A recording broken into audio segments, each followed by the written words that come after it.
Halo, jumpa lagi dengan saya Banin di Ipus Channel.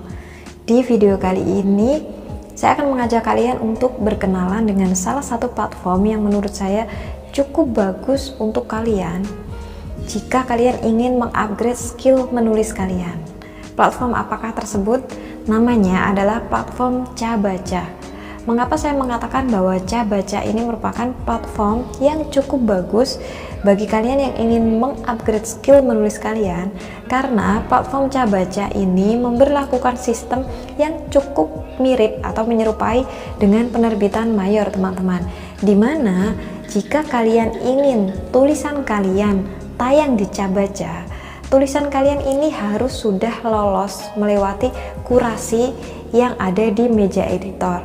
Itu artinya tulisan kalian, jika kalian mengirimkan tulisan ke Cabaca, maka tulisan kalian langsung akan dinilai oleh seorang editor, seseorang yang memiliki kapasitas untuk menilai tulisan, mungkin dari segi ejaan atau mungkin juga dari segi logika cerita, apakah ada plot hole atau enggak, alurnya seperti apa. Nah, ini kan bagus sekali. Maksudnya kapan lagi kalian bisa mendapatkan istilahnya judgement atau karya kalian benar-benar dinilai oleh ahlinya ahli, atau mungkin bisa saja kita sebut seseorang yang berkapasitas untuk menilai sebuah karya.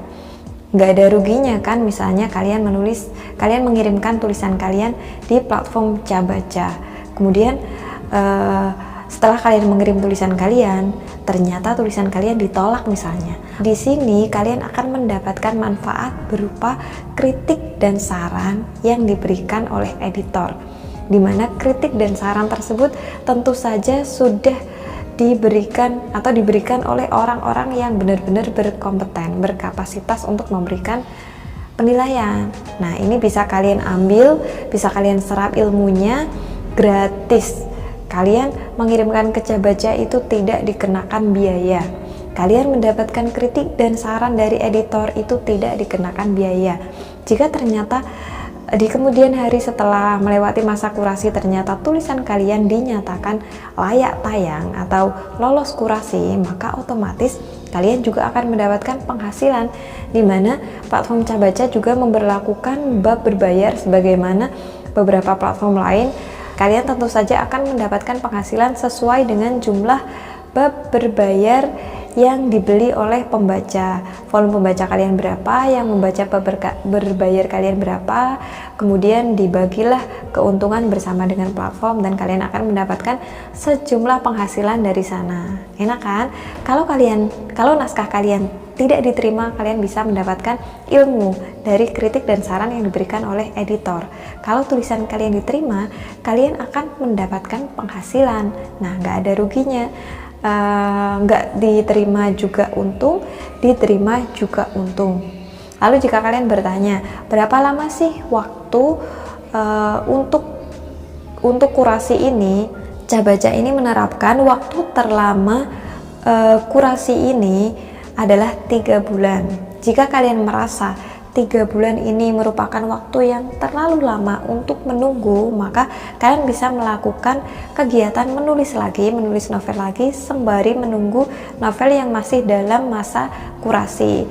Jika novel yang dalam masa kurasi itu tidak lolos, kalian bisa memperbaiki, kemudian mengirim lagi atau mengalihkan atau melimpahkan mengirimkan ke penerbit atau mungkin menayangkan ke platform lain. Itu terserah kalian. Jika kalian bertanya genre apa saja sih yang diterima di platform Cabaca, kebetulan Cabaca ini juga menerima hampir semua genre. Jadi ada romance, kalau kalian adalah penulis fantasi, di Cabaca juga menerima novel fantasi, novel horor, thriller, adult romance, dan lain sebagainya.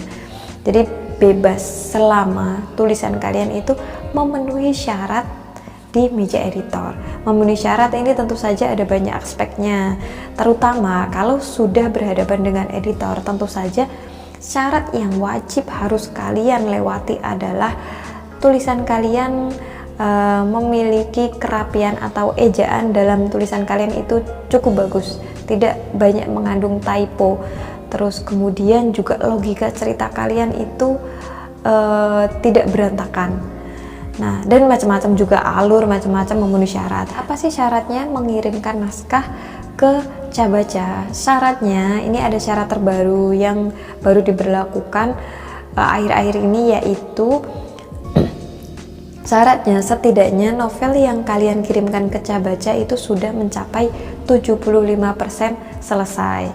Syukur-syukur kalau tulisan yang kalian kirim itu tamat, itu akan lebih bagus. Nah, kalau tulisan kalian itu belum tamat, maka setidaknya itu sudah mencapai 75% selesai. Mengapa Cabaca memberlakukan sistem ini? Itu karena Cabaca tidak ingin merugikan pembaca, salah satunya, dimana dikhawatirkan kalau memang novel kalian itu baru mencapai mungkin 20%, dikhawatirkan di tengah jalan kalian hiatus atau mungkin mandek atau stuck. Nah, itu kan juga akan mempengaruhi sistem tayang di platform. Maka Cabaca amannya memberlakukan syarat di mana novel kalian itu setidaknya harus sudah mencapai 75%. Terus ada juga ini guys, yang sempat saya lihat di Cabaca ya. Jadi beberapa novel atau sebagian besar novel di Cabaca itu memiliki jumlah chapter yang tidak terlalu banyak, tidak seperti yang ada di web novel, di Novelme, di Noveltoon, di Dreamy. Itu kan biasanya chapternya bisa sampai ratusan atau mungkin bahkan ribuan. Nah, di Cabaca ini hampir mirip dengan Quiku, di mana novel-novelnya itu memiliki jumlah chapter yang cukup sedikit, bisa 20 chapter, 40 chapter, 60 chapter, kisaran seperti itu, nggak sampai yang ratusan apalagi ribuan chapter. Jadi ini cocok sekali buat kalian yang mungkin cukup kesulitan membuat novel yang terlalu panjang, karena ternyata ada platform yang mewadahi sebuah tulisan atau novel yang berchapter sedikit. Nah, itu tadi sedikit penjelasan tentang Cabaca. Jika kalian ingin mengetahui lebih lanjut tentang Cabaca, kalian bisa mendownload aplikasinya langsung, baik itu di App Store atau di Play Store. Terima kasih.